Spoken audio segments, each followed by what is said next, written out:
Ngayon na nga lamang ulit kami nagpangitan ng kapatid ko na si Onyo, kaya naman nung nakatulog na si Yona ay dinayo na nga namin agad si Mac na pinsan ko.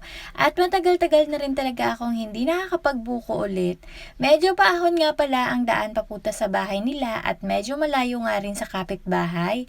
Nung dating nga namin ay busy pala sa paggawa ng kubo kasama sa Tio Naldo. Mamaya na nga daw siya uli magatrabaho at yung mangyan nga daw ay nakaka-request ay kami pa nga daw puro. Tulad nga ng sinabi ko dati ay itong pinsan ko nga palang si Mac ang sikat na mga ngawit dito sa aming barangay. Anong pagkasipag nga rin yan talaga at maliban sa pangangawit ay tingnan nyo naman ang kanyang ulingan. Pagkatapos ay magakopras pa yan, magagamas, tapos magasabong na. Pero sabi naman niya ay nagbago na daw siya, ay awan din lamang. Bali isang buwig lamang naman ang kinuha namin at pasyado din naman ngang marami. Sa sobrang uhaw ko nga at matagal na rin talaga ako gustong uminom ng sabaw na rin kaya naman naubos ko talaga ang isa. Sobrang tamis nga rin at super fresh ng sabaw na ring buko. Mura nga rin ari kung tawagin namin din sa amin at sa paggawa nga rin ng kutsara ay matapyas ka din lamang ng kaunti ay may pangkudkod ka naman din ng mura. Kapag sobrang init nga din talaga ng panahon, lalo pa ngayon at summer na, kaya masarap din talaga magbuko juice. Kapag inasipag pa nga ako, minsan ay inagawa ko aring ice candy. Iba-iba din talaga kapag nandini ka sa bundok, pero dapat masipag ka din talaga at marunong na mga gawaing pangbundok. Lalo na ang pagtatanim at hindi ka nga rin naman mabubuhay dito kapag hindi ka nagtanim at talagang wala kang aanihin.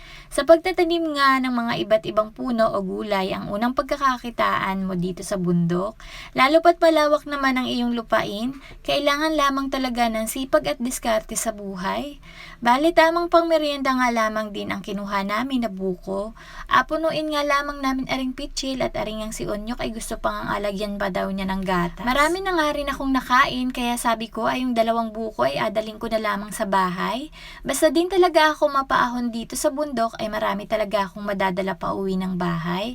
Kaso nga ay bihira na nga rin talaga ako mapadpadini sa amin at anong hirap nga rin ng mga bata, lalo pat pabalik-balik na lamang ang ubo at sipon namin. Kaya anong hirap mag-aalis ng bahay baga. Kaya naman sa tuwing pumupunta talaga ako din sa amin ay hindi pwedeng walang ganap for today's video. Sakto nga rin na pagtapos namin ay gising na si Yona. Inilabas nga rin namin si Inay din sa may puno ng mangga at nang mahangin-hanginan man lang.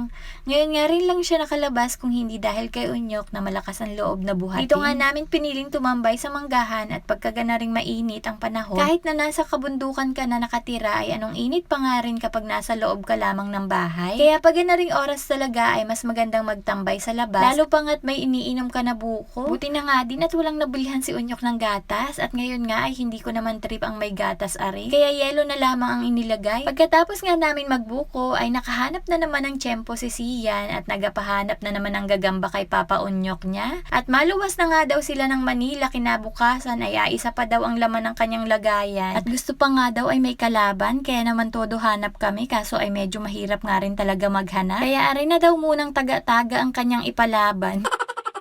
Maaga nga rin nagluto si Onyok ng ulam namin panghapunan at basta din talaga umuwi siya din sa probinsya bukod sa magaling mag-isip ng mga aulamin ay masipag nga rin mag-intindi at dumiskarte pagdating sa pagluluto. At kahit pa nga kulang-kulang sa mga samya iyan ay madidiskartehan pa rin ang lasa. Pinasaid na nga rin ni ate ang kanyang okrahan at kahit pa nga maliliit pa man din ay kinuha na ni Onyok. Ma-flex ko nga rin lamang sa inyo aring puno ng kastanyas ni ate na ganari pala ang laman. Muntik na kasi ako malaglagan, ganari nga pala ang itsura niya at nung tinikman ko nga ay lasang mani din pala. Sabi naman nila ay lasang niyog daw. Nakita pa nga rin ni ate sa akin aring 2 pinya niya na kapag huminog na daw ay tig-isa kami. Pagkatapos nga ni Onyok magluto ay ari naman nga at nanguha pa ng gayubano. Matamis nga daw ari at anong sipag nga din bumunga ng mga gayubano. May 2 hinog nga ang nakuha namin. At dahil nga matamis nga daw ari, sabi ng may-ari na si Kuya Tuboy kaya yung inahati pa nga lamang ay nakakatakam na nga. Unang ang tumikim ay aring si Shay na parang hindi daw naman matamis.